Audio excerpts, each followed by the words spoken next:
So I'm going to crack on because there's so much what I want to cover in this time. My plan is to go over the hour.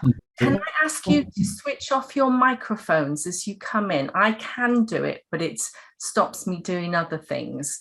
So if you could, that would be really helpful. In fact, I can't do it at the moment, maybe because I'm sharing. I am going to record this. None of your faces will be on it. So if anyone feels brave and want to show me their face and I feel like I'm talking to somebody, that's great. If you want to ask any questions, thank you, Sarah. I appreciate that.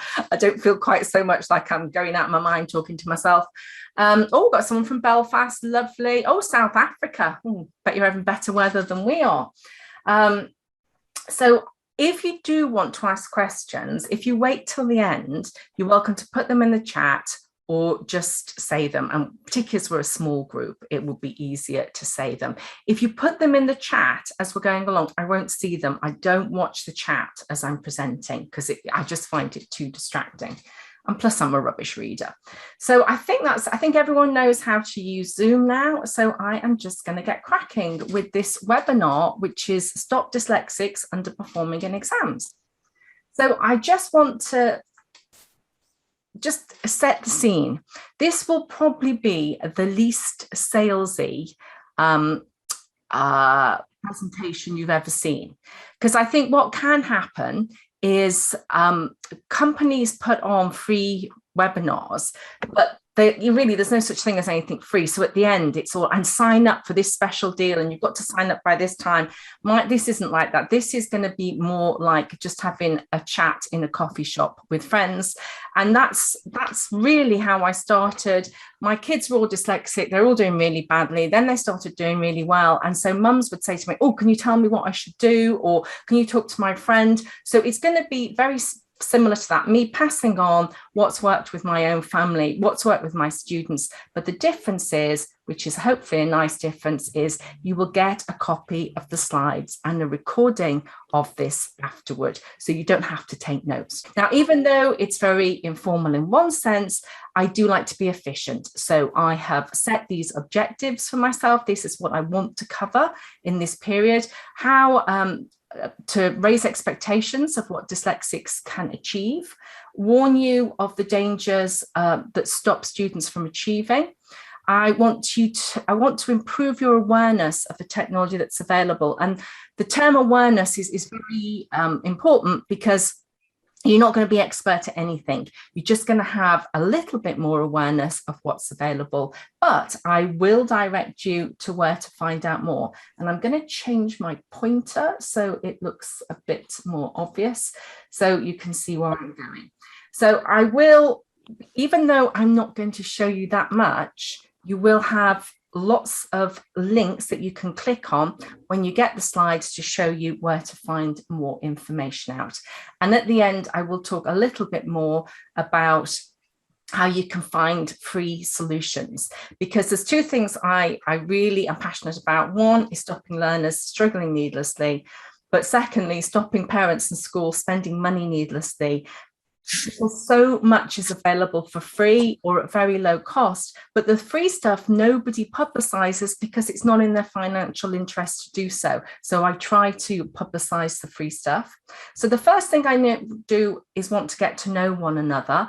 And when people registered, I asked them a few questions, and these are the answers. So when it comes to the age of the children, it's pretty well split. We've got absolutely every age, young, old, secondary, you name it. When it comes to the capacity in which we're attending, even though I don't know of the people that are here, I do know that the people that registered were mostly parents. So 61% were just parents.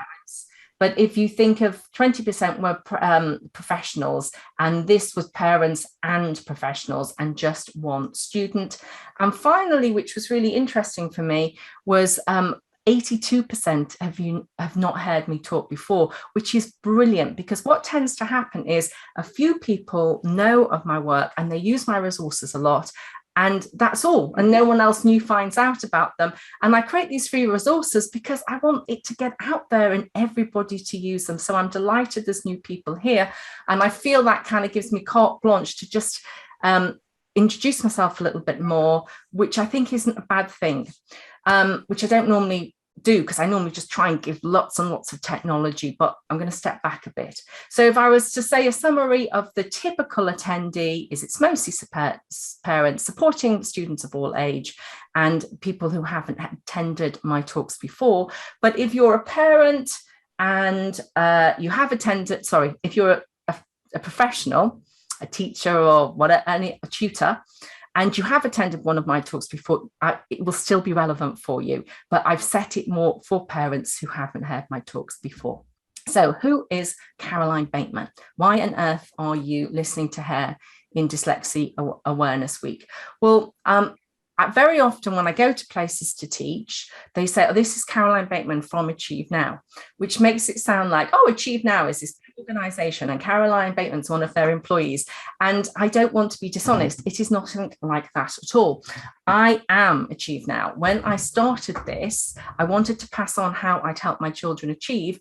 It never occurred to me to call it Caroline Bateman Learning Technology Consultant, because what does that mean? So I use the term Achieve Now, but it is just me. There is no one else here doing technical support and looking at the questions. It is just me. I have zero overhead.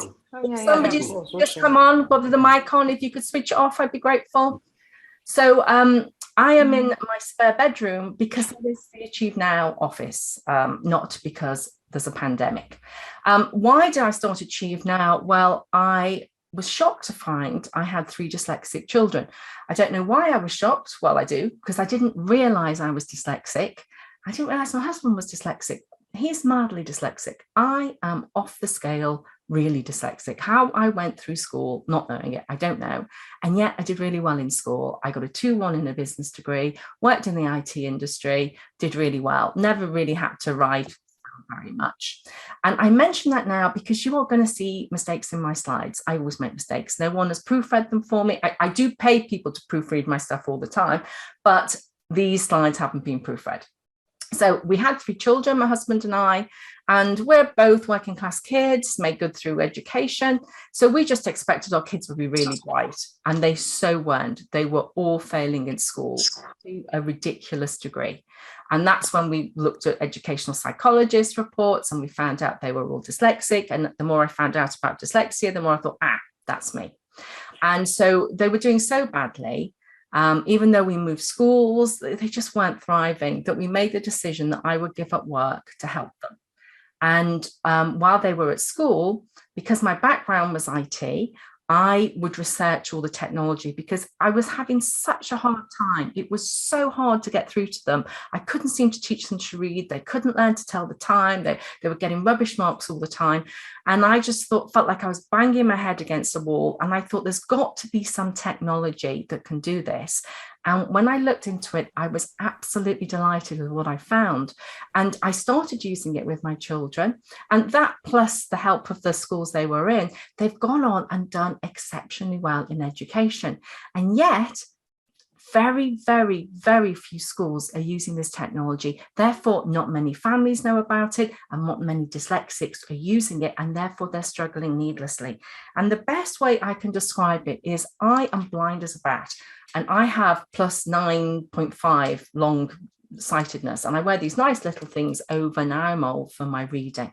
But if I had been born before there were contact lenses and glasses, I would never have learnt to read because I couldn't focus on the page. I just had a permanent headache. I wouldn't have got a good degree and I wouldn't have had a great career. And to me, technology is the equivalent of glasses for students in this generation, because in the same way it helped me focus to read the page, the technology can read for them, it can spell for them, it can write for them. And I'm going to show you how it does that.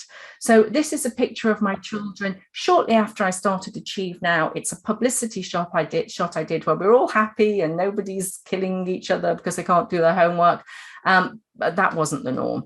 But by this time, it was getting a lot better, which is why I started Achieve Now. And these are my children now, and they are doing really well academically. I'd be very proud of them if they weren't, but they are. And I want to share how they went from failing to excelling. And that's why I started Achieve Now, because I was so impressed with what I found. Much of it was free. And even though I'd moved my children into private schools that were dyslexia specialist schools or really good with dyslexia, they weren't using this technology either.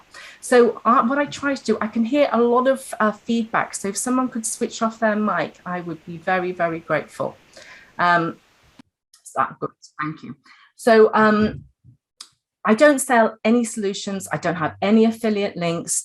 So when I say I think this is good, it's because I think it's good, and it's not because I'm getting any sort of backhander. But also, I will say that I don't think it's good in these circumstances, because no product is perfect in all circumstances. So I'm very, very honest, and that's why I don't want to be sponsored by anybody. But I really do have a mission to stop learners struggling needlessly, and these are the way I do it. So workshops like this, I offer a consultancy service for both families and schools. I do it remotely, so I can do it if people are far away, and if people are close, I'll go to the school or to the family. I teach students. I used to do it in schools. I suppose I still could, but I tend to do it remotely now. And I create lots of free resources, videos and ebooks, and I'm going to tell you more about those. But I do spend an inordinate amount of time creating free stuff.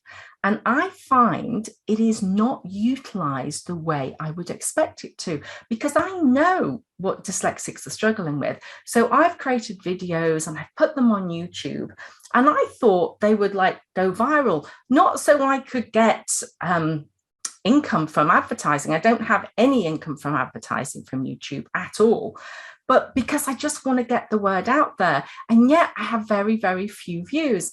And I've asked people, well, why is that? And they kind of say, well, because no one really trusts stuff when it's free. It's kind of too good to be true. But I completely started doing this for free. I just went into my kids' schools. I taught the teachers. I taught the tutors. I then was asked to teach the parents because they didn't feel confident doing it. Once I taught the parents, somebody said, well, I work in a school around the corner. Will you come and tell my school? And I loved doing it. I felt like a great sense of purpose. And I felt like I couldn't go back to work knowing that this technology was being underutilized. So I talked to my husband. I said, I'd like to set up a consultancy. And I thought it would be to help schools, not families. I just thought I'd work with schools. But on the whole, schools don't contact me, because for schools, a child getting a C when they're capable of an A isn't that a big whoop. But for a family, it is a big whoop. So families do tend to contact me. But I think schools have got bigger problems, and they've got other things and very stretched resources, and everyone's working really hard, and they don't know what they don't know.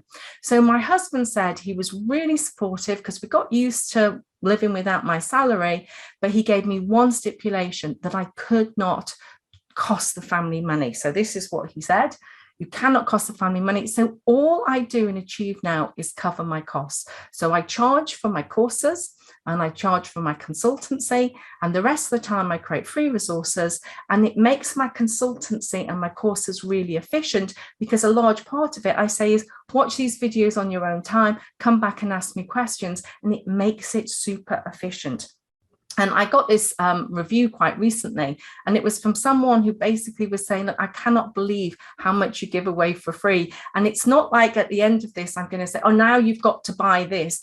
There's nothing in it for me. You don't have to buy. And just for your information, it's probably cost me over £300 to put on this free webinar. And that doesn't include my time. So I really do have a heart to pass this on, hopefully before I retire. So I hope my rate of growth will get bigger. And please do check out my Google reviews. People are kind. They write me lovely reviews when their kids have been on my courses, when I've had consultancy. And you could even write a Google review after doing a webinar like this, which is a lovely way of other people finding out about these webinars. So that's all. Oh, I've gone back, not forward. There we go. So let's get back to the topic in hand. How do we stop dyslexics underperforming in exams? I keep pressing the wrong button. Sorry. Why do dyslexics? Why do they? We've got to ask the question. We can't stop it unless we understand why dyslexics underperform in exams. And I would say one of the reasons why is schools don't teach the way dyslexics learn. And I will go on and explain that in a little bit more detail later. Also, exams measure dyslexic weaknesses, not dyslexic strengths. Again, I'll go into more detail.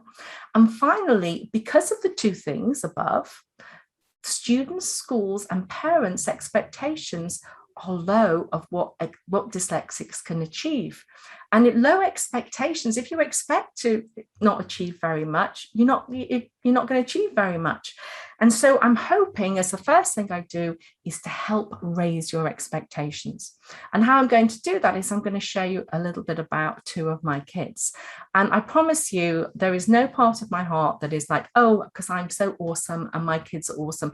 My kids really were doing badly, and we were not the model family. We were far from the model family. I just wanted to cry most nights after I put them to bed because I could not believe how hard life was. And that's why I want to stop other families going through the same nightmare that I had. So let's help you raise expectations. First of all, I'm going to tell you about my eldest, Amelia. Now, when she was in year 1, she was put on a table where she was the only child that English wasn't her foreign language. And she was there in year 2 as well. So by year 2, she had decided she was stupid. I had no idea there was a problem. I had no idea she was dyslexic till she was in year 6. I just saw her as this very bright, lovely, personable little girl, but she had decided she was thick, and I had no idea. Unbeknownst to me, in year 4, she made a decision not to work at all. And I could tell she didn't want to do anything. She did not read her first chapter book till the end of year 7. In year 8, I completely despaired because she didn't care. It didn't matter what we did, what carrots, what bribes, what punishments. She's like, nah. And you can't force somebody to work if they really don't want to. So at the end of year 9, her school called me up and they said, oh, look, Amelia's dyslexic. We don't want her to push herself and be stressed in exams. She needs to do double science, not triple. She couldn't possibly do history because she wouldn't be able to write the essays. She wouldn't be able to remember all the dates. And I was really grateful that the school was honest with me. And I just accepted everything they suggested. Excuse me, I'm going to cough.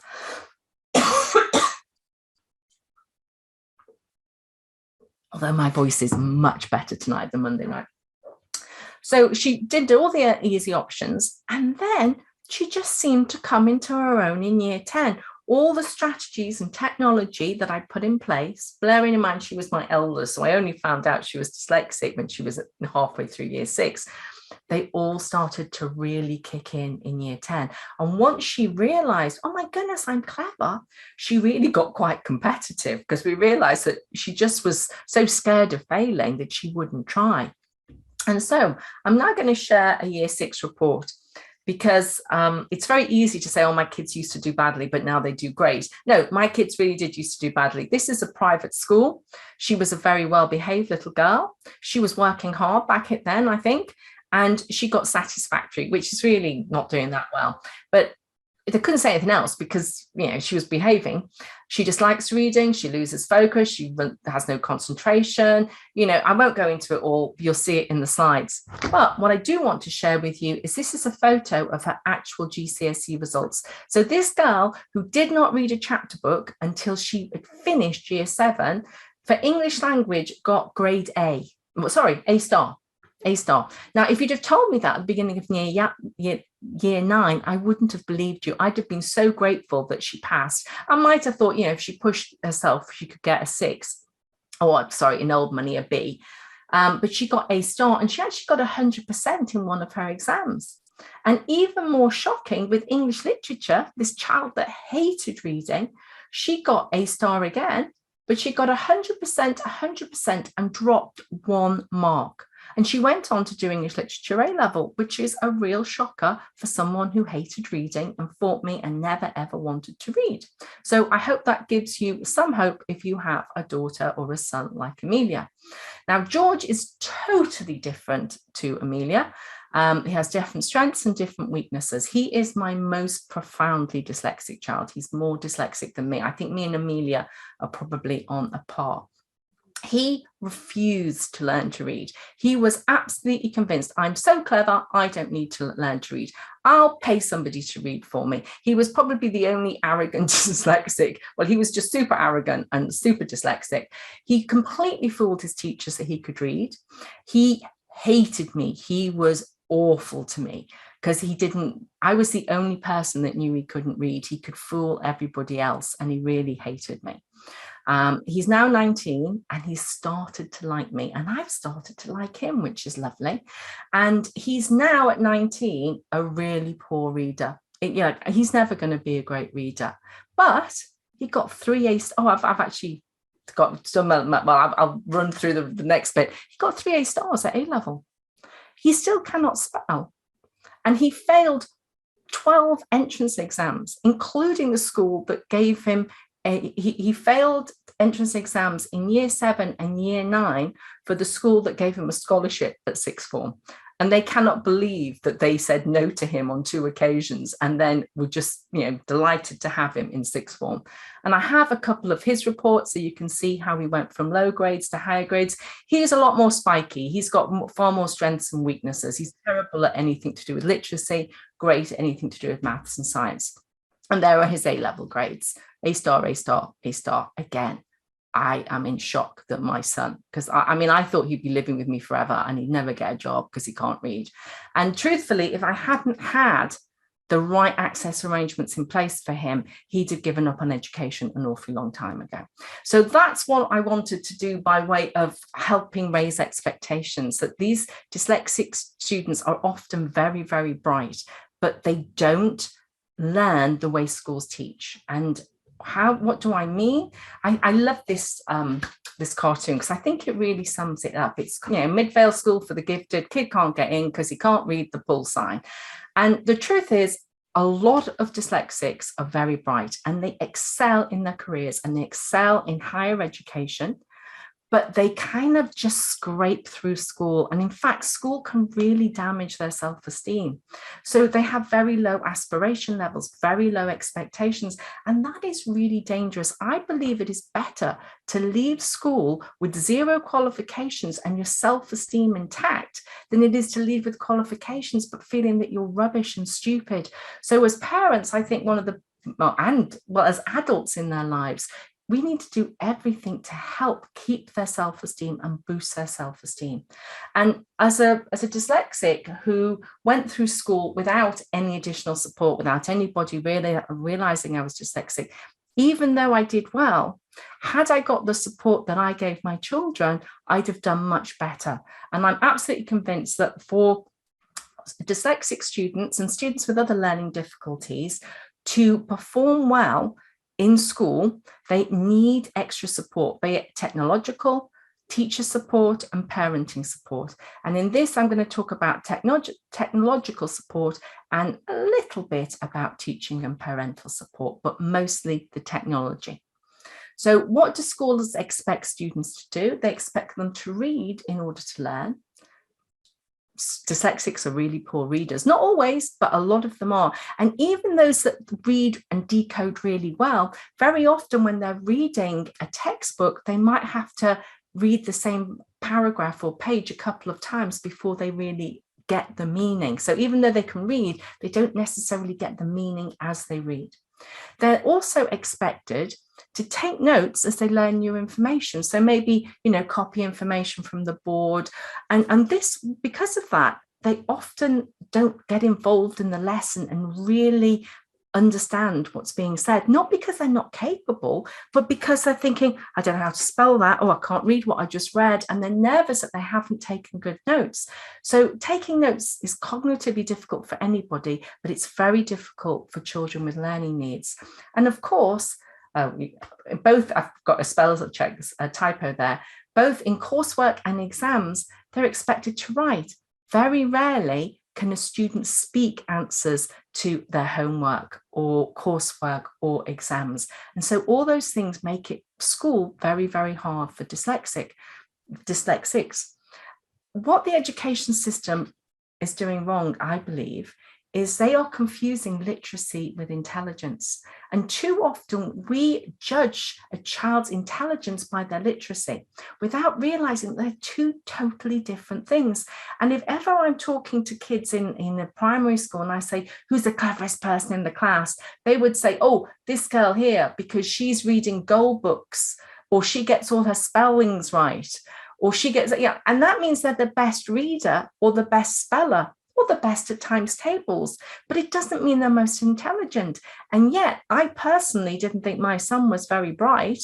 He was on remedial table for English and second to top table for maths. He is an absolute maths genius. He really is a maths genius. If I had more time, I would tell you how I can prove that. But in his school, they couldn't see past the fact that he couldn't read. So he was on second to top table, not top table, whereas he should have been more like scholarship table. And what happens, and I tell this to my students all the time, when it comes to writing work, there are two parts to it. There's the literacy, you know, your spelling, your grammar, your sentence structure, your vocabulary. So that's what schools tend to be marking an awful lot of the time, especially lower down the school, less and less so as you go up the school.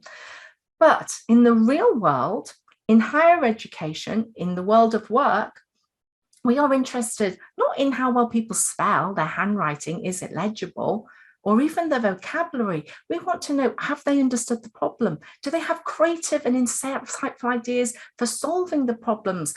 Do they make helpful observations? Do they find solutions? Are they innovative? Is what they're saying useful or helpful? And I try to get my students to see this is what intelligence is all about. You can be a fantastic speller, but if the content of what you're writing isn't high quality, it doesn't matter. And more in life, this is what's important.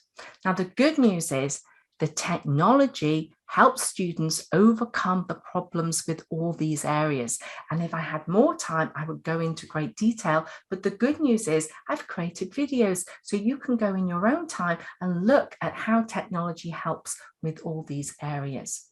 Now, exams, and we're looking in this video about how do you stop dyslexics underperforming in exams. And truthfully, exams are the culmination of school life. So anything we can do to help students take notes in class, read in order to learn, and write to be assessed with their homework and coursework means they have better quality coursework, better quality notes from which to revise. And they're more confident and they go into exams thinking, I've got this, as opposed to, oh my goodness, I'm completely overwhelmed. I can't understand my notes. They're incomplete.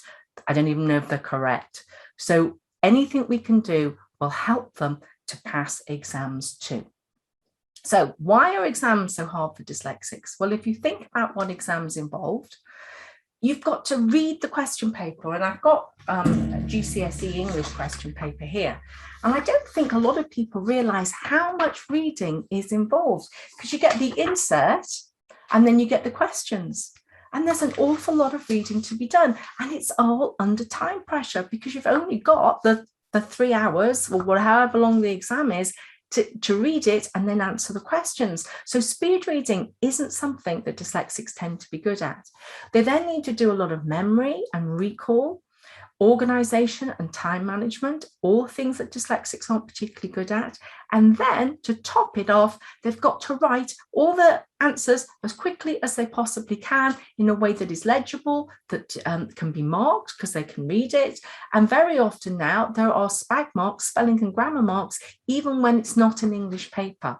So all those things really are work against dyslexics. And in this video, I'm going to be talking about speed reading and speed writing. And I do talk about memory, recall, organization, and time management, but I do that more in one-to-one consultancy with students because the solutions are different per student depending on the way they learn and their background and the subjects they're studying. But when it comes to speed reading and speed writing, the solutions are the same for everybody. It's just what kind of device they're using as to which product you should use. Now, before I go much further, I want to make you aware of this fantastic article that was in the Independent in 2019, which is the last time that students in the UK, probably anywhere, sat proper exams, formal exams, sat there with an invigilator as opposed to remote or continuous assessment. And what this said was that dyslexics are discriminated against by the current GCSE exam system. And how they showed this is they looked at students achieving GCSE English and maths grades. So they're the exams that we do at 16. And learners without special educational needs, 70.6% pass. So a grade 9 to 4 is a pass. And learners with dyslexia, half the amount, 35% passed. Now we know that learning needs aren't about intelligence. So those should be the same. They should both be 70%. But the fact that you're twice as likely to pass GCSE English and maths if you're don't have learning needs shows that there's something wrong with the exam system. And it goes on to say that most people that are very successful dyslexics, or most people with learning needs that are successful in life, normally say they are despite their education, not because of it. And that doesn't surprise me at all. That's what I see all the time. And why did this article focus on English, language and maths GCSE? Well, if a student doesn't pass those in the UK, or maybe in England, because they're called different in Scotland, they're Highers, and I'm not quite sure what, I'm sure there's somebody from Scotland might be able to tell me. But if you haven't got those, it's really hard to go on and do higher education. And I have a very dear friend whose son went to a dyslexic specialist school that did not use what I'm going to show you. In fact, they didn't teach him how to use any technology. They didn't teach him to type. And he has taken English language GCSE 7 times. And he's failed it 7 times. Now that really wrecks somebody's self-esteem. And it really limits what he can do in life going forward. And I don't want anyone else to be in that situation, because it's not that he's not clever. It's not that he's not capable. It's just he wasn't set up for success. And I want to make sure that children are set up for success, that they can go on and do the degrees where their great dyslexic strengths, their problem solving, their innovation, their thinking outside the box, where they can put them into practice and be great members of society that really contribute, instead of people that think, well, I'm rubbish, I'm not very clever. And I know no parent and no teacher wants that for any child. So how can technology help dyslexics get better exam results? Well, obviously, for me, I'm going to talk about formal exams. And in the UK, we take our formal exams when we're 16. I mean, some bright sparks might take them a little bit earlier. So firstly, the technology I'm going to show you is really suitable for 16-year-olds and over, but you don't all of a sudden on your 15th and 3/4 day, you think, oh, now I'm capable of using this technology. There are things you need to put in place much earlier when kids are in primary school, such that they are set up for success and can use these when they are 16. So let's have a look at this. The JCQ, or the Joint Qualification Council, gives this advice to SENCOs on the use of technology in formal exams. And I very rarely read slides, but I'm going to read this one. SENCOs may wish to consider the use of technology to a much greater extent.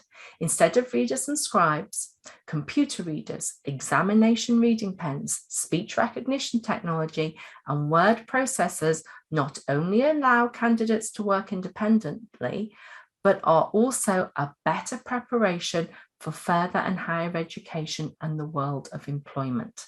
So I've highlighted the words that I want to talk to you about: computer reader, examination pen, speech recognition, and word processing. And I completely agree with the stuff highlighted in yellow, because it is a much better preparation for life. And it means that if our students with SEN are using this technology, when they go into the workplace, they are going to be in a better position because they're used to using this technology, which on the whole was not designed for dyslexics. It was designed just to be efficient. So they will be expert at using it when they enter the world of work, rather than all the people that are still writing everything by hand. So if you want to, when you get the presentation, you'll be able to click on anything like this and go in and read what the JCQ said, and with the independent article you can do that. So right the way through the slides you'll find these links that you can click on and they will take you to more information. So these are the things that we talked about: computer reader, exam-ren, speech recognition and word processor. I'm just going to take a bit of time now to tell you about each of those. In fact, I'm going to show you them in action, either in action or by showing you a video. So an exam reader, exam pen, is just a type of computer reader. Speech recognition means dictation. And word processor, the way my kids' schools talked about it, was they called it a laptop user. So it's somebody that's allowed to use a laptop in exams. And this is what the JCQ are suggesting. So now I want to do a quick demo and show you each of these things. Now I have an exam pen here. Now I have a scanning pen here. So this is the white version.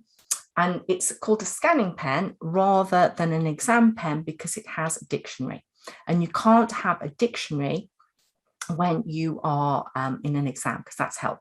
So the exam pen is very similar, but it's orange and it doesn't have a dictionary.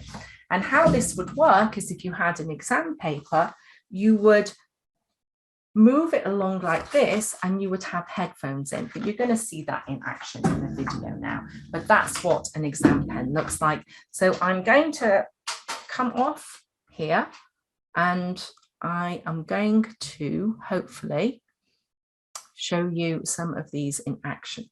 So the first one I'm going to show you, I'm going to do the exam pen. So we'll come here and I'll make this bigger. And I hope you can watch this video. I'm not going to watch it all. I'm just going to give you a little snippet. I've decided which bits to show. Use the pen. Speak up if you can't see it. Certainly in the mock exams, the children came back and they said, that's fantastic. I felt really independent, but really confident.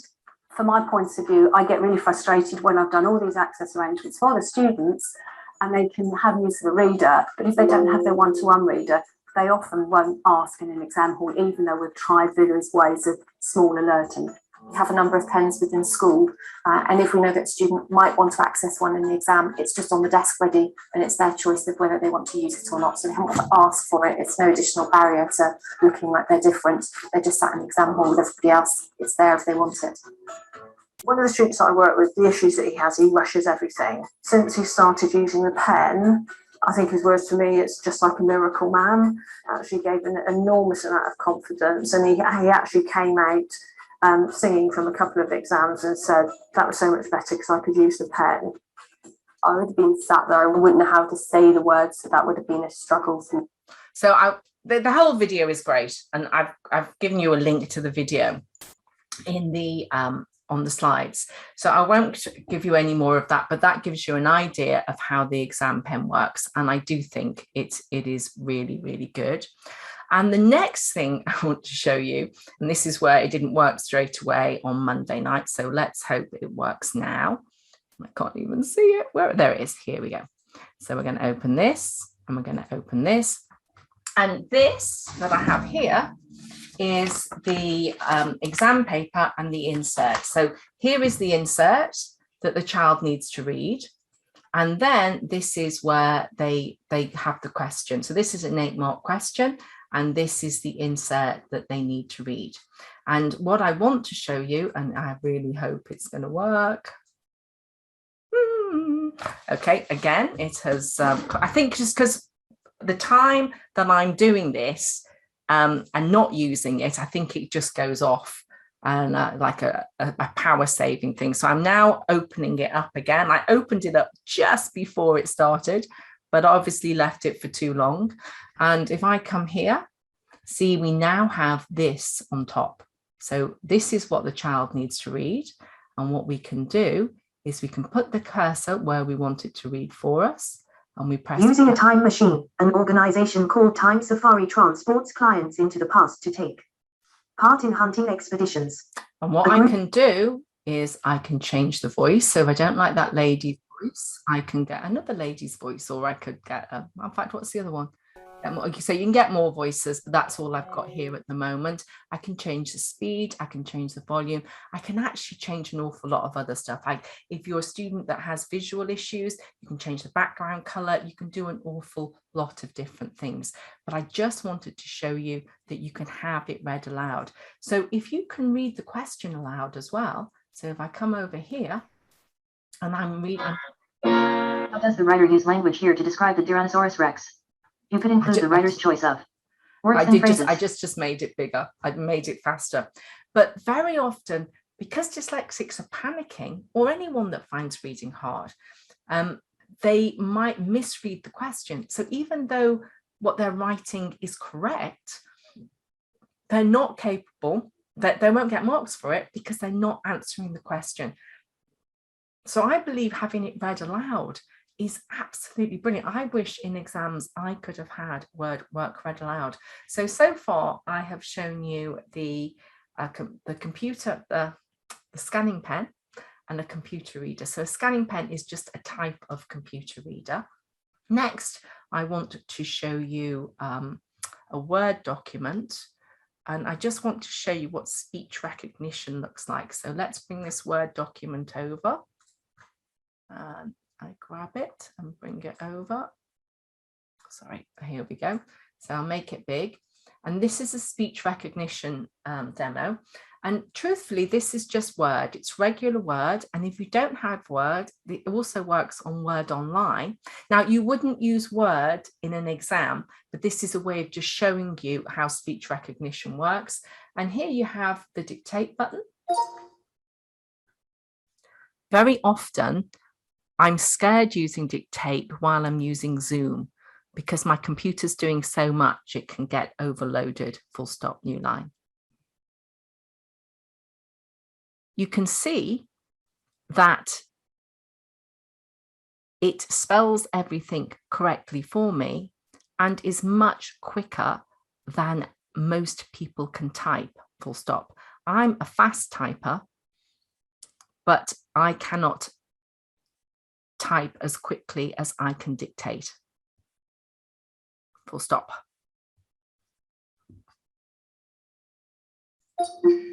So that's speech recognition, and it is brilliant. I use it all the time. Now, it's not perfect, so you have to then listen to it back. So then I would use a computer reader to Very often I am scared you can dictate while I'm using Zoom because my computer is doing so much it can get overloaded. So again, you wouldn't have it that fast, but I do because I have ADHD and I find listening to things fast much better.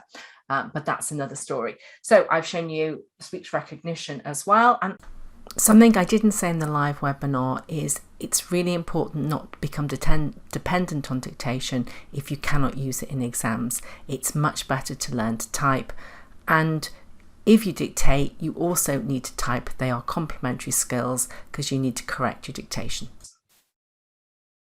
And I'm going to tell you that I believe the winning combination for any essay-based exam, and only essay-based exam, is to use a computer reader and be a laptop user. So really, I'm saying a computer reader on a laptop. And that's what the JCQ calls word processor. So we've seen the benefits of using a computer reader, but what are the benefits of using a laptop in here? Right. I've said to you already that every exam is a test of speed as well as knowledge. And most people, if they can be a laptop user in exams, should type a lot faster than they can write. And here I'm just giving you an example. And these are all, there's lots of assumptions made here, and I'm not going to go into them all, but I will show you where you can go to find out about all the assumptions. But a typical 16-year-old, and I'm not talking someone with dysgraphia or dyspraxia, but a typical 16-year-old can write at 19 words a minute. I do work with 16-year-olds that have a much slower handwriting speed than that. But 19 is a fair average. And an okay typist, maybe somebody self-taught in front of a package on the computer, can normally type about 29 words a minute. Now, I've made the assumption that in a 3-hour essay-based exam, the student will write for about 2.5 hours solid. That is actually a very conservative estimate, because if you think about it, most of the students I work with get 25% extra time, so they actually get 3 hours and 40 minutes, so they're probably writing for 3 hours. But just to try as an example, the student that can write 19 words a minute in a 2.5 hour period would write 190 sentences, and that's what they would get marked on, and they would get graded on those 190 sentences. Now, an okay typist that can type 29 words a minute in the same time period would write 290 words. That's an extra 100 sentences. Now, assuming that they've revised and they know what they're talking about, if they can write an extra 100 sentences, chances are they'll get an extra 100 marks. Maybe they'll only get an extra 60 marks because not everything they're going to write is correct. But that makes a huge difference in your grade boundaries.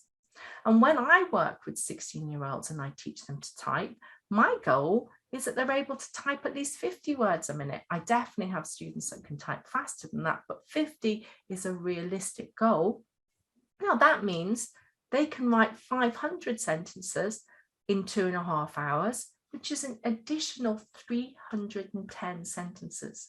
So one of the things I hate is, first of all, seeing how few students are laptop users in exams when they're writing essays, and they're handwriting essays. And another reason why it's not just about speed, we dyslexics are not linear thinkers. Those of us with ADHD, we are not linear thinkers. We do not read the question and think, oh, I know, this is a great introduction. That would be my first point. This would be my second point. And this is how I will conclude. No, we have so many ideas going all over the place. And when you're writing, you can't correct it. You've got to start again. And you say you have these plans and they're really complicated, and you can forget to put things in. Whereas when you type, you can just brain dump everything down and then think, okay, that looks like the conclusion. So I'll move that down and I'll put that in the introduction. And then this is the logical order. And so it is so much better if you can type your work than you can write.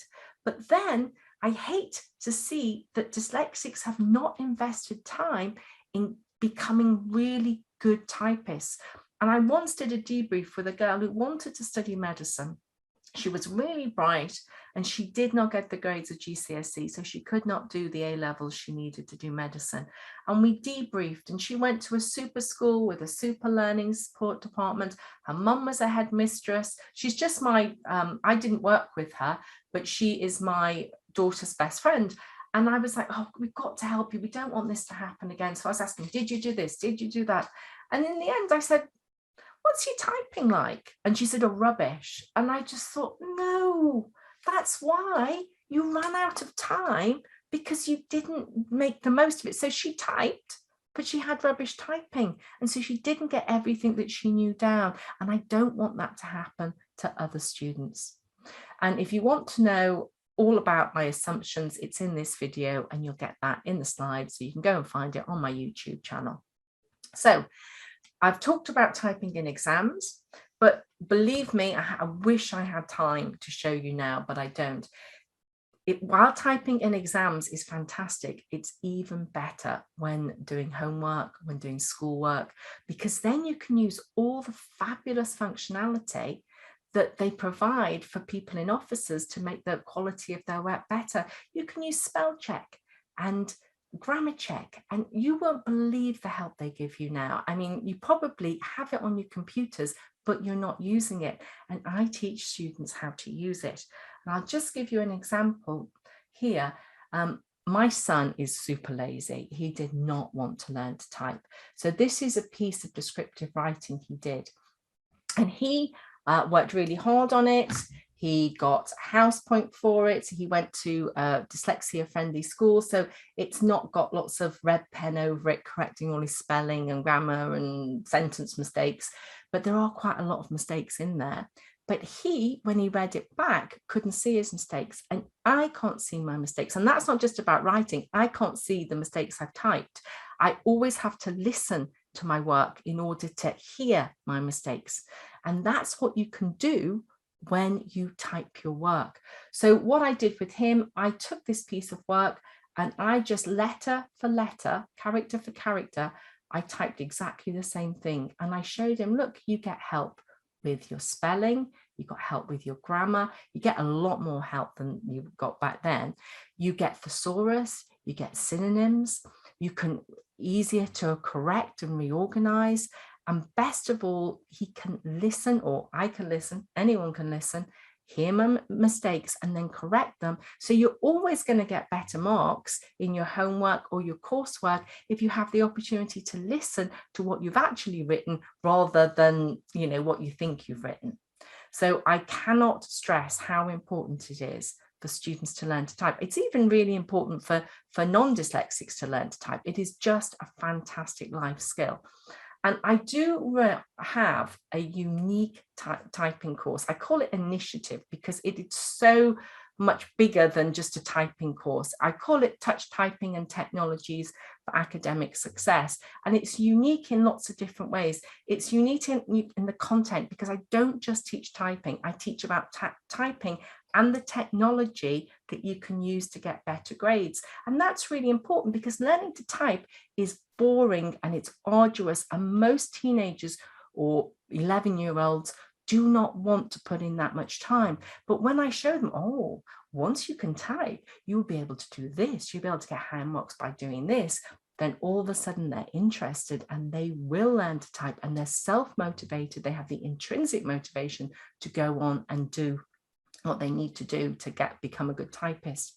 I deliver it completely remotely. I started to do remote delivery before the pandemic. I just worked out it was a better way of doing it. Because what I do is I have these very small groups, no more than 6. And each child has a dedicated webcam like this. And they have their own dedicated keyboard like this. And I am able, or me or one of my teaching assistants, to really supervise. And I find that I supervise much better remotely than I did when I was walking around and checking them, because I think every so often they were going onto YouTube or playing a game. And because they were doing this, I wasn't necessarily knowing, but I totally know when I do this. So the delivery is remote, but it's also distance. I always do them at the beginning of the longer holidays, especially for primary age children, because you need a long time to embed the muscle memory. So I do them right at the beginning, and they start off with supervised training where I see exactly what they're doing and I help them. And then they go distance learning, and as long as they have internet access, they can do it from anywhere. And they can do it any time of the day. And then once a week we get together and I give prizes for progress, for how much they've typed, and they really get into it. And then I teach them some technology each week. So we do high-level technology in the supervised training, and then each week they learn more about different technologies and how to use them to get better grades.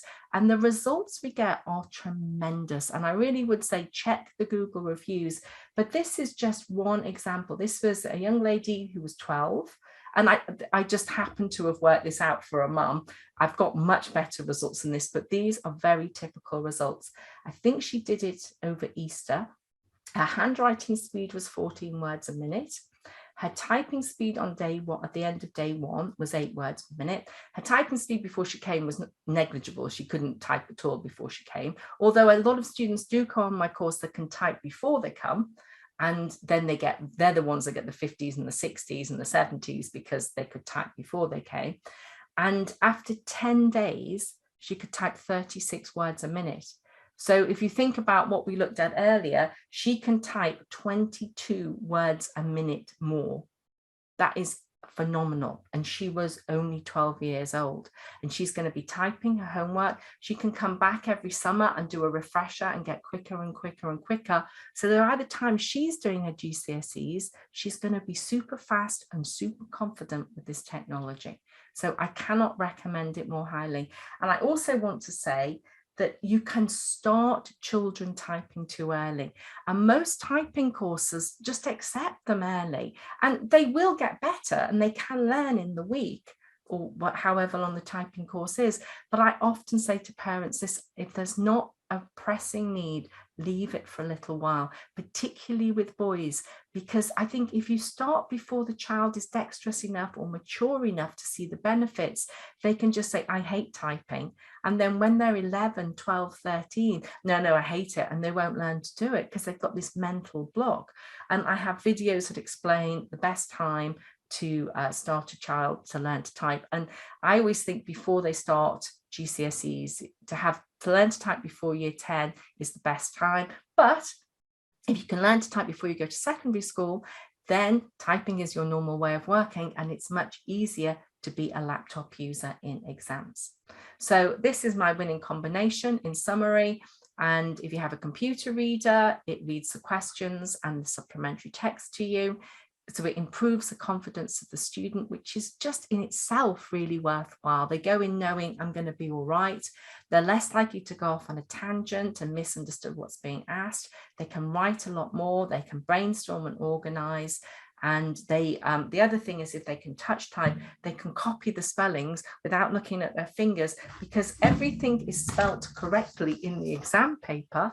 But if you can't copy quickly, then chances are you'll spell it incorrectly, and then you'll lose fag marks. So I do start all my students off touch typing, and even dyslexic, every student with every type of learning difficulty I have had be really successful.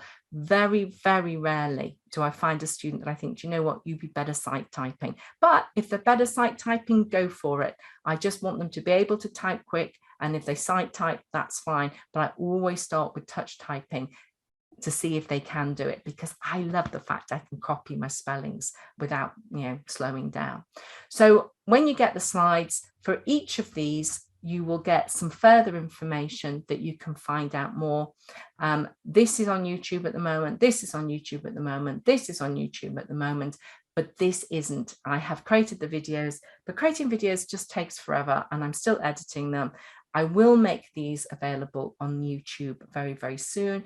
But my advice to you would be subscribe to my channel. And when you subscribe, if you hit this bell button, when I do make those videos available, you'll get a little message. And it's not like I create videos all the time, so you're not going to be inundated, but it's daft not to find out the latest videos, because if they don't appeal to you, they're not relevant, then you don't have to watch them. But there might be really helpful stuff coming out for you. And all the dictation solutions that I'm assessing are all free.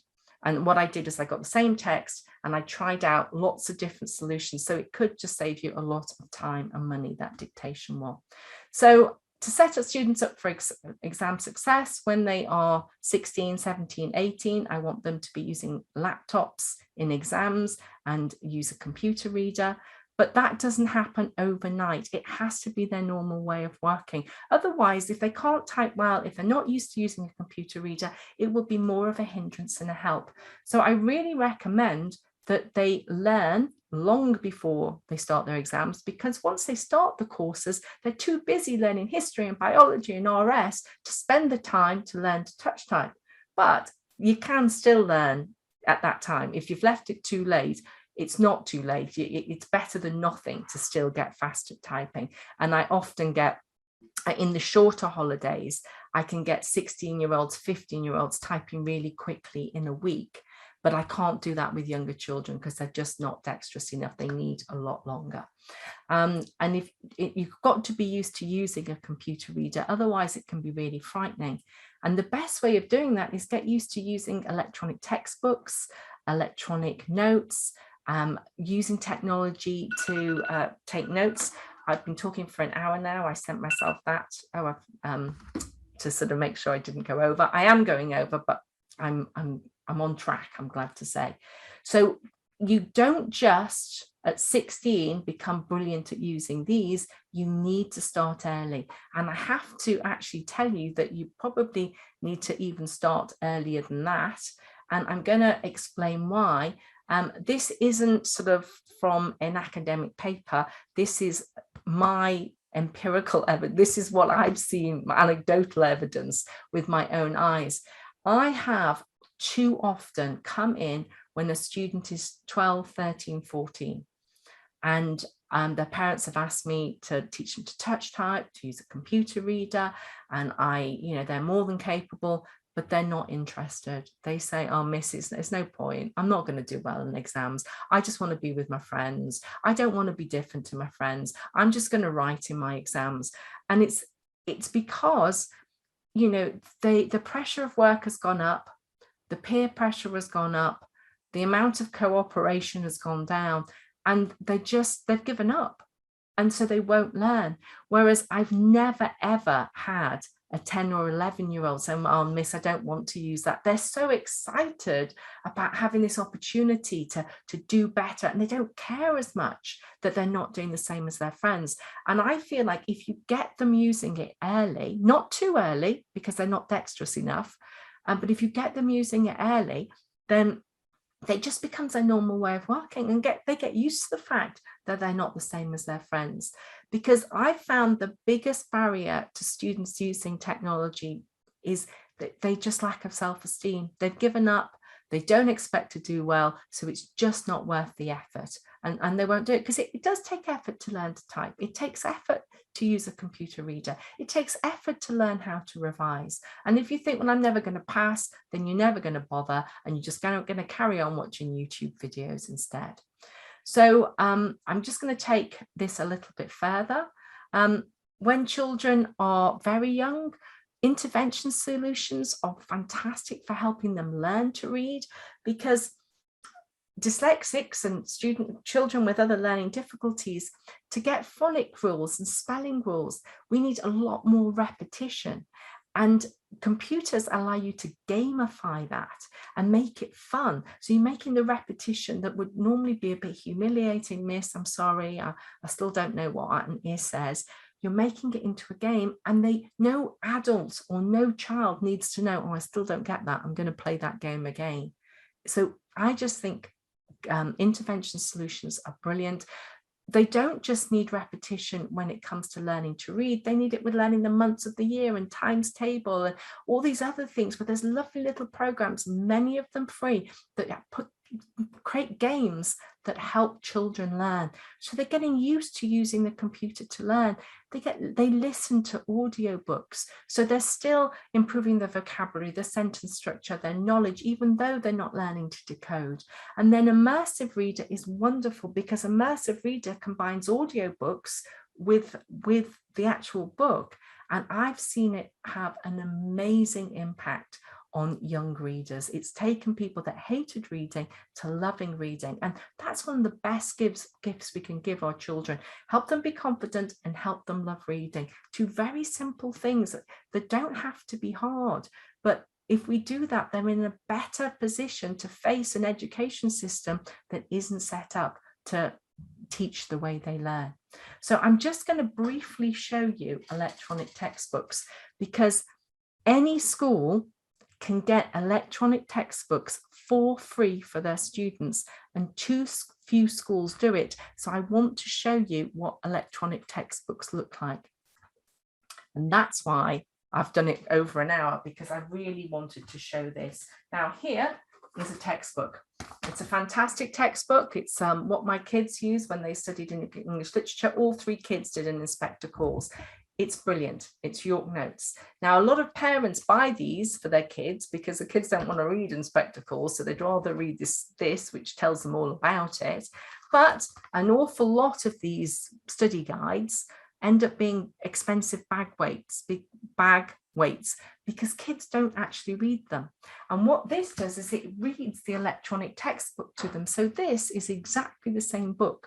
But what I can do now is I can go into the settings and I can make it more dyslexia friendly. So I can make it open dyslexic font, make the font a bit bigger, and I'll have a black background because that's much better normally for dyslexics, although everyone's different, and I can change the speed. I like fast, I always like fast, and I can change the voice. So let's have a look at that. Looks totally different. Now I'm going to play it. Plot summary. What happens in An Inspector Calls. Act 1. Meeting the characters. Copyright symbol David Muscroft /Shutterstock. The Burling family and Gerald Croft are celebrating Sheila's engagement to Gerald. I think that is lovely. That the text to speech, it highlights the sentence and then it highlights every word. And I believe I'm not a bad reader now, but if I'm reading something academic, if I listen to it at the same time as I read it, I don't have to go and read it 3 or 4 times to say, what was it I just read? What did they say?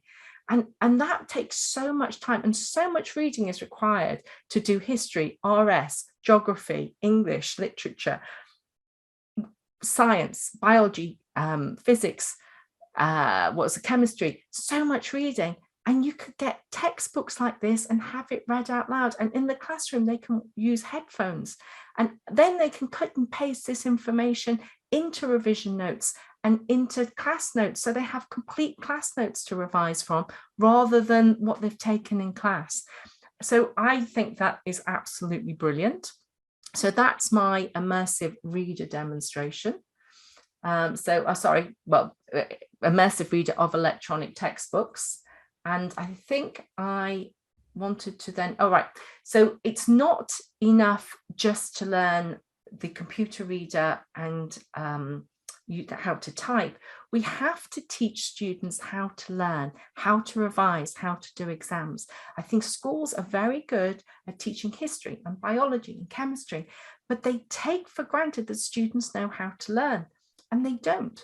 And dyslexic students or students with learning differences have to be taught how they learn. And I thought everybody learned like me. And it was only when my son was in a dyslexia specialist school and I saw the revision notes that they gave him, and I thought, well, he's never going to learn from that. I'll convert them into dyslexia friendly notes. That I realized, oh my goodness, most people don't revise the way I revise. So I love sharing that with parents so they can help their children. I'm not about me having to working with children all the time. I don't see children once a week.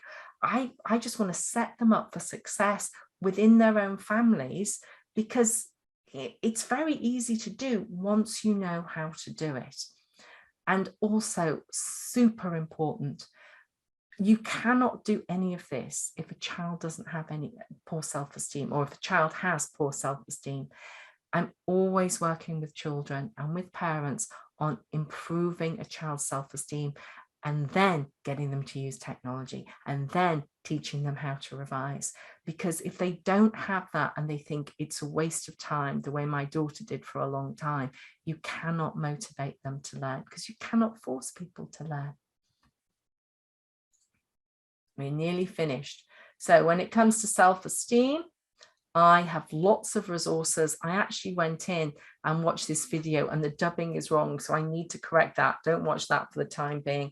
But I find videos are just a fabulous way of communicating with our children.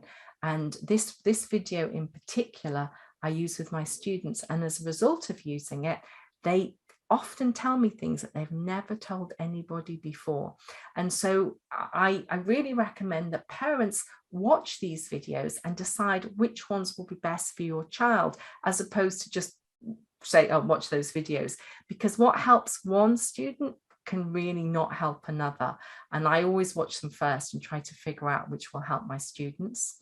And then when it comes to my consultancy, my videos on YouTube, my resources on my website are really helpful, but a lot of people just need a little bit of additional help to make this kind of head knowledge, oh, I know you can do that, and a reality that their child actually uses to get better grades in homework. And that's where the consultancy sessions really come in. And I have consultancy sessions to actually start using the technology, and also learning how to learn. And I just wanted to give you an idea of how a typical consultancy session would be, is I assess the needs of that specific family or that child. I look at what technology the family already own, and I always try to utilize what has already been bought. And I would say 9 out of 10 times, they never have to buy, or 9 out of 10 times, they don't have to buy anything additional. Most people have the technology already, they just don't know how to switch on the dyslexia friendly functionality. I then make sure it all works on your devices, not my devices. I create users, teach you how to use it, maybe create a little video to remind you if you've gone a while. And that means I'm not just entertaining people showing, oh, this is great, this technology is great, but I'm actually getting students to get better grades as a result. And great, if you're somebody that's very tech savvy, you don't need me, but I would much rather people use me. It's just an hour, maybe 2 hours, but it's not every week. It's just a one-off to get set up. Same when it comes to learning. What I often do is I don't teach students how to learn until they have something they need to learn, and then I work with them to figure out the best way for them to learn it, and I make sure that parents are involved so they see what I can do, and then they can do it in the future. So these aren't regular sessions. What would often happen is a family will get me in before a child goes into secondary school, or they get me in on primary school to work out how to survive primary school. That's it, it's done. And then they get me into how to survive secondary school, and then that's done. And they might then get me in before they do the first exam, so they just know how to revise. And then they might not get me in again then till year 10. So I'm not an ongoing cost, but I'm somebody that can just come in when you need it. And you can always just send me a quick email or a text to ask me questions. People do that a lot. There are loads of technologies I haven't gone near to tell you about. So I'm going to just have these in this slide deck so you know that they're available. And then here's where you find out more information. This is my YouTube channel.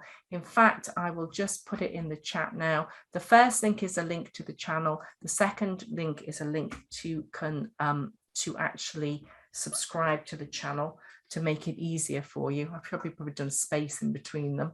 But if you click on that now, then you've got the YouTube channel open, and you can just see what is there, and you can use this search bar to look for anything in particular that you'd like to find out more about. And it is a work in progress. I've got so many ideas for different videos that I want to create, so it's certainly not finished by any stretch of the imagination. And this is one way that you can go through it that I often recommend to people. And I think this is just, these are all the videos that if you want to learn about how typing helps, this goes into real detail, and how students can use tech to do schoolwork. These are all the different technologies, and I talk about them in this video that you can find on my YouTube channel. So I just feel the YouTube channel is the best way just to watch what you want, when you want, at your own pace, as many times as you want. I just think that's the way I like to learn. So that's why I create them. On my web page, and this is the web address of my web page, you can go in and I have lots of free resources, and this is where you'll find my different ebooks. In order to be a laptop user or a computer reader, you have to have the right access arrangements in place. You cannot assume that the school will do that. So I do recommend you have a look at some of these resources to find out more about access arrangements.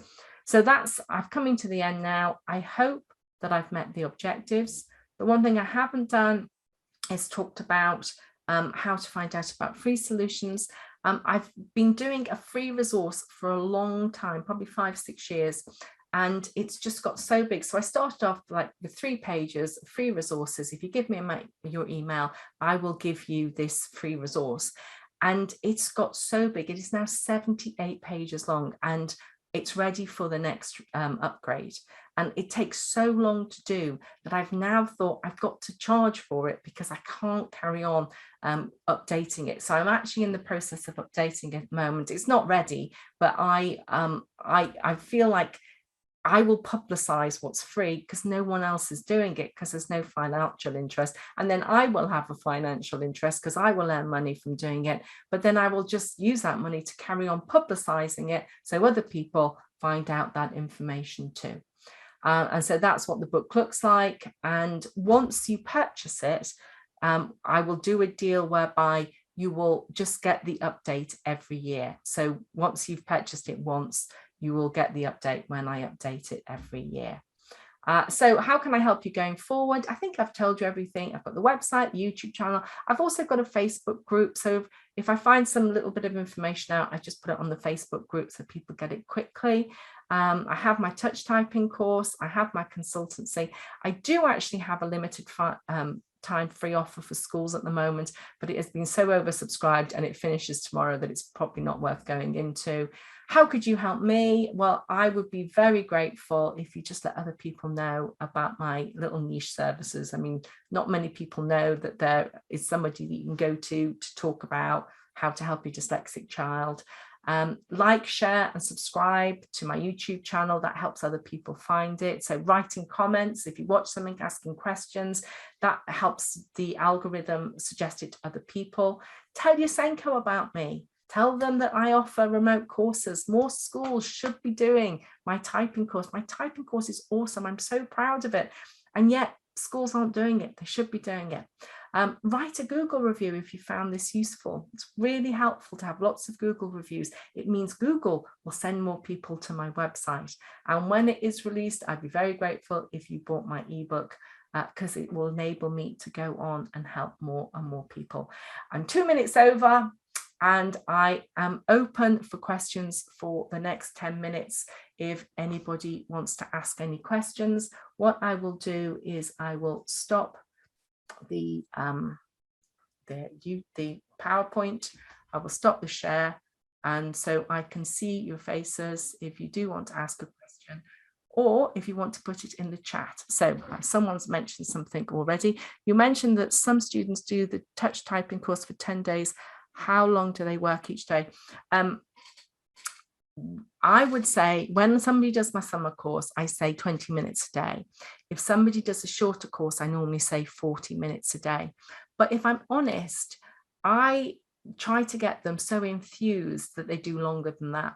And within any course, there'll be some kids that do the minimum, and there are a lot of kids that do a lot more than the minimum. I'm amazed at how once they realize the benefits and the camaraderie of the group dynamic really helps them get motivated to do a lot more. But I basically say 20 minutes in the summer, or 40 minutes if it's a shorter holiday. And if I'm doing it in a week with older children because they've got GCSEs coming up very soon, I probably say an hour minimum every day, or don't bother doing it. And they see the benefits, so they do it. Do you teach adults typing? You know, you're not the first person to ask me, Joanna. I don't, but I could. I'm more than capable of doing that. Yeah, I could. I just haven't thought about that. Someone else has asked me and I haven't done it. So yeah, send me an email and I'll try to think about the best way of doing it. But yes, I absolutely could do that. Let's have a look. Thank you, Graham. Okay, so that's just somebody writing me a nice note. If somebody just wants to speak up, are your dyslexia friendly revision notes examples available on? They're not yet. I just haven't got round to doing that yet. It's hours in the day and days in the week that stop me doing that. But also, I would actually find it quite hard to make them available and not explain them. I just think there's a bit of what I would be scared of if I just made the notes available, people would think, that's it, I know what I'm doing now. Where in actual fact, the thought processing behind the notes needs to be understood as well. So I prefer to do the two and have a conversation with people, but it doesn't have to be a huge, long conversation. So any other questions? Which speech to text software do you recommend? With any software, it depends on what you've got, because I want it to be free. So if you've got an iPad, dictation on an iPad is brilliant. It's really good. If you've got Office 365, then dictation in Word is very, very good. If you've got Google Chrome, then use Google Voice Type, or not Google Docs. So it just depends. To be honest, 3 years ago, they were all rubbish, all the free ones. And I bought Dragon Dictate as a result. And you can get a education copy for about £150, or you could last time. I hate quoting prices because they change all the time. But the free ones are so good. And that's why I did these videos, because I thought I'm going to work out. When I was looking 3 years ago, Apple was so much better than Microsoft. And now I think Microsoft's better than Apple, which I can't really believe I'm saying, because they were the first to do the accessibility. But I feel like Microsoft's overtaken them now. But if you've got an Apple machine, I'd use that. I wouldn't go out and buy a Microsoft machine. You've probably already got text to speech already, or speech to text already. Does that answer your question? Okay. If anyone just wants to switch the mic off and ask a question, I'm really happy to do that. Can I ask a question? Is it too late? My daughter's in 6th upper. Is it too late for her to do a course during half term to help her?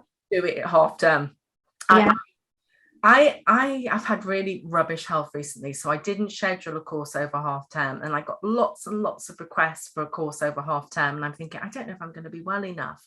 But they're older children. Now, I find it really easy to teach older children in a short time. Oh, does she have a 1 week or 2 week half term? 2 weeks. Oh, great. So I have at the moment 3 teenagers who want to learn, and I'm just going to do something just for them. Yeah. So add someone to that very, very easy. So it will start the morning of the 18th. Yeah. I'm just assuming they're going to be self-motivated, and I'm going to check up on them every other day. And so I do have something scheduled from starting the 18th. And how long is it for? I mean, how many hours a day? Or well, I'm saying to them that they need to do 40 minutes a day. But I mean, I had 2 girls who had not done well in their end of lower 6th exams, and the school had said it's because your typing's rubbish. Yeah, that's what we've got. Yeah. Go to Caroline. And so they came to me, and if I showed you how much work those girls were so motivated, they did way more than 20 minutes a day. I have never seen so many hours done in the holiday, but my goodness, they were good at the end. And they were self-motivated. I wasn't saying you've got to do 2 hours a day or an hour a day. They just did it, and they did it throughout the summer holiday. Yeah. So would you do the touch typing and teaching technologies? I all do 2 together. But how I teach a lot of the technology is I give them a video to watch, so they can watch it any time of the day. Yeah. So they can practice any time of the day, and they can watch the video every time of the day. They just have to have internet access. If they don't have internet access, and they need to have those 2 things. Where do they get those from? I would sort that out. If you want to go ahead, we'll talk offline, and I'll get you all sorted. Okay. Okay. Thank you. If you live close to me, I have them here, but if you don't, then they're very easy to get. Okay. Okay. Any other questions? I'll check the chat box, but if you're happy, I'm happy. Is 9 too young to start touch typing? Really good question. I have a lovely video that I created for this. It depends. I have had great success with 9-year-olds, and I've had disasters with 9-year-olds. And all the successes were girls and all the disasters were boys. So I just feel like, well, it's normally if someone says my son, I normally say, oh, can you leave it a year?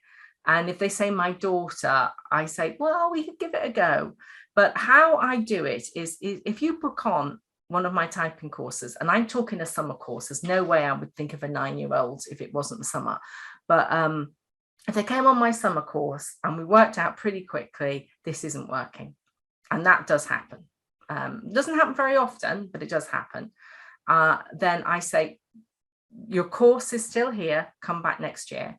And we don't push it, because I think one of the worst things you can do is push it, because they they just will hate typing, and they'll be 13 and they'll still hate typing.